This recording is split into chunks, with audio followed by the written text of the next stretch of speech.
Hello tout le monde, on se retrouve aujourd'hui pour un bilan lecture. Certains remarqueront que c'est la même tenue qu'hier, d'autres pas du tout. En vrai on s'en fiche un peu. Ça a été pré-filmé donc hier pour vous parce que tout simplement aujourd'hui je ne suis pas chez moi. Mais j'avais envie de vous parler de mes quelques dernières lectures, dans mes lectures de jeudi et de vendredi. Donc je vous présente ça de suite. On commence chez Kurokawa avec le 15e tome de la Perfect Edition d'FMA. On arrive vraiment vers la fin, je crois que c'est fini en 18 ou 19 tomes. Comme d'habitude, très belle édition, le travail est incroyable fait sur ces jaquettes. Celui-ci c'est Hohenheim qu'on a en couverture et quel bonheur pour moi de continuer de redécouvrir FMA. J'ai vu de nombreuses fois l'animé, c'est la première fois que je le lis et c'est un pur bonheur. On entre dans cet arc final où on a de nombreux combats et des combats très chouettes. On retrouve vraiment tous nos personnages, la mangaka n'a oublié personne et on a donc les combats contre les 7 péchés capitaux qui sont en route. J'aime tout particulièrement le combat des Armstrong, donc la fratrie contre Sloth. J'ai très hâte de lire la suite et de voir également le combat contre Pride. En tout cas, c'est un super tome. Le coup de cœur est toujours aussi présent. FMA est pour moi une œuvre à avoir absolument dans sa bibliothèque et un titre must-have pour tout fan de manga. C'est vraiment excellent. On passe ensuite chez Vega Dupuis avec un nouveau webtoon adapté au format papier. Il s'agit de Because I Can't Love You, donc une histoire d'amour d'un frère et d'une sœur qui vont tomber amoureux de la même personne, plus ou moins. Et malheureusement, je n'ai pas du tout aimé ce premier tome. C'est trop dommage parce que je pensais vraiment que le titre allait beaucoup me plaire. Mais c'est vraiment la manière dont il est écrit qui m'a déplu. Il y a trop de personnages, on a une quinzaine de personnages introduits dans un premier tome, c'est énorme. Ils ont tous des relations un peu particulières. Il y a des frères et sœurs, il y a des ex, il y a des gens qui sortent ensemble, il y a des gens qui sortent ensemble mais c'est pas pour de vrai. Il y a des gens qui sortent ensemble mais qui avec une femme mais intéressés par un homme. Il y en a qui couchent juste ensemble. On dirait les feux de l'amour, ça part dans tous les sens. Il y a énormément de personnages, énormément de liens entre eux. On se perd beaucoup et on dirait vraiment ils sont censés être à la fac, mais ils ont des comportements de collégiens dans ce premier tome, et je suis désolée, mais j'ai vraiment pas accroché. Chez Kiyun, ensuite, j'ai lu le 3e tome du titre du Mouvement de la Terre, un titre qui sera fini en 8 tomes et qui nous propose un conflit entre science et religion, donc l'héliocentrisme versus la théologie. C'est très intéressant. J'avais un petit peu peur parce qu'on a changé déjà de protagoniste plusieurs fois depuis le début du titre et j'avais peur que ce soit redondant, mais là j'ai l'impression qu'on a trouvé notre dernier protagoniste. Ce tome n'avance pas beaucoup l'étude sur l'héliocentrisme et les avancées scientifiques de cette époque. Par contre, on découvre des personnages qui risquent d'être des personnages clés, qui sont des mines de connaissances et de possibilités.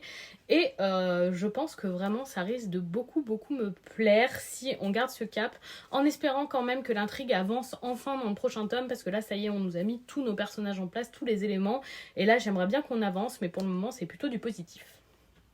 Chez Kana, j'ai lu le 11e et dernier tome de Love Fragrance, un très bon titre qui aura su me plaire, malgré tout trop long je pense pour l'histoire proposée. Il y a eu pas mal de longueur sur cette histoire, ce qui rend le tout dommage. Ça aurait pu faire je pense pas mal de tomes en moins pour être plus agréable à lire. Ce dernier tome était sympathique, bien que pas du tout étonnant, il s'est passé exactement comme on s'attendait, donc avec le mariage de nos personnages et la fin des préparatifs et le jour du mariage en soi.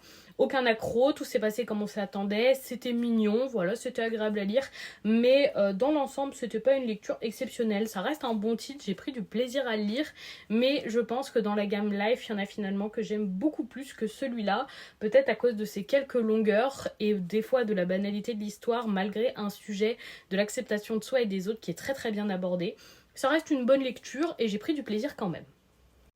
On continue avec les 2 premiers tomes de Therapy Game Restart, donc la suite de Therapy Game. Therapy Game, c'était un titre édité en 2 tomes chez Taifu, et cette suite est également éditée chez Taifu. Il y a 4 tomes en cours au Japon, donc 2 sortis chez nous qui sont juste là.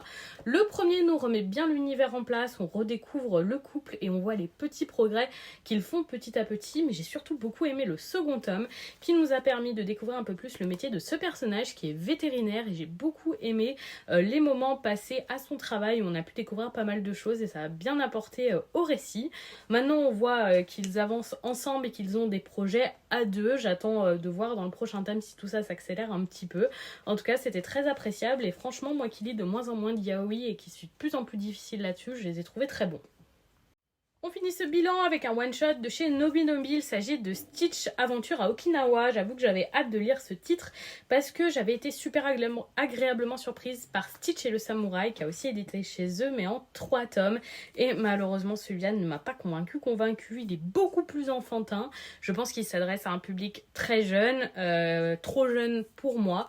C'est une suite de petites histoires où Stitch va devoir faire des bonnes actions en compagnie de cette jeune fille qu'on découvrira au fur et à mesure.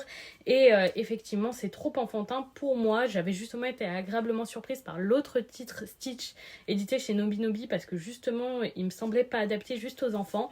Mais alors ça, c'est vraiment une lecture pour les plus jeunes. Donc si vous avez des enfants, ce sera idéal. Mais pour vous, ce sera peut-être un petit peu trop enfantin. Ou alors, il faut être vraiment très très fan de la licence. Mais même moi, c'est un de mes Disney préférés. Et ce sera pas suffisant pour dire que j'ai apprécié cette lecture malgré tout.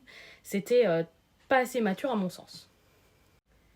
Et donc voilà pour le bilan lecture d'aujourd'hui. Dites-moi si vous avez déjà lu certains de ces titres ou si vous comptez les lire. Toujours curieuse d'échanger avec vous et d'avoir vos avis sur les lectures que nous pouvons partager ou que nous partagerons peut-être plus tard. Je vous souhaite une très très belle fin de journée et je fais des bisous tout le monde.